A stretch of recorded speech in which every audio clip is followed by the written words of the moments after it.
Episode 3। अगली सुबह सारांश अपने होटल पहुंचता है और विवेक से बोलता है कि अगले हफ्ते की मेरे इंडिया जाने की टिकट बुक कराओ।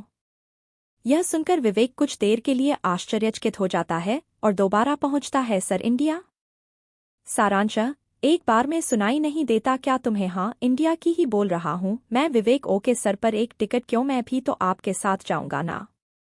सारांश, तुम मेरे साथ वहां आकर क्या करोगे? तुम यहाँ रहकर होटल का काम संभालो, मैं कुछ दिन में वापस लौट आऊंगा। दादी माँ जिद कर रही है, इसलिए इस बार मैं उनकी बात रखने के लिए इंडिया जा रहा हूँ, लेकिन जल्द से जल्द आने की कोशिश करूंगा। Viveka, but sir, Ajay sir ने दो मुझे हमेशा आपके साथ रहने को बोला है। तुम्हें आपको कैसे छोड़ सकता हूँ? यह सुनते ही सारांश गुस्से से बड़ी बड़ी आंखों से विवेक को देखने लगा और मुझसे मैं बोला, तुम क्या मेरे बॉडीगार्ड हो जो हमेशा मेरे साथ रहोगे? चुपचाप यहीं रहकर यहाँ का काम संभालो। यह सुनते ही विवेक मासूम सी बच्चों से मुंह बना लिया और मासूम सी शक्ल बनाकर सारांश को देखने लगा। सारांश, विवेक की शक्ल देखकर, ओके फाइन, चलो तुम ही मेरे साथ। पापा के चमचे।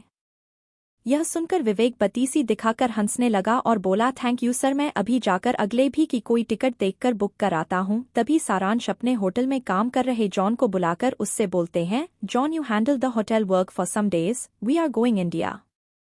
John, okay sir. और सब अपने अपने काम में लग जाते हैं। इंडिया में सांझ अपने काम में बिजी होती है, तभी उसका फोन पे कॉल आती है। सांझ फोन स्क्रीन पे नाम देखकर खुश होते हुए कॉल पिक करती है और बोलती है, इडियट, आ गई तुझे मेरी याद? बहुत बिजी रहता है आजकल, तुझे तो कॉल करने की भी फुर्सत नहीं होती है। दूसरी ओर से आवाज आती है, हाँ, जैसे तू तो मुझे फोन करते करते मरे जा रही है, तुम मुझे बहुत कॉल करती है, मुझे जो मुझसे बोल रही है।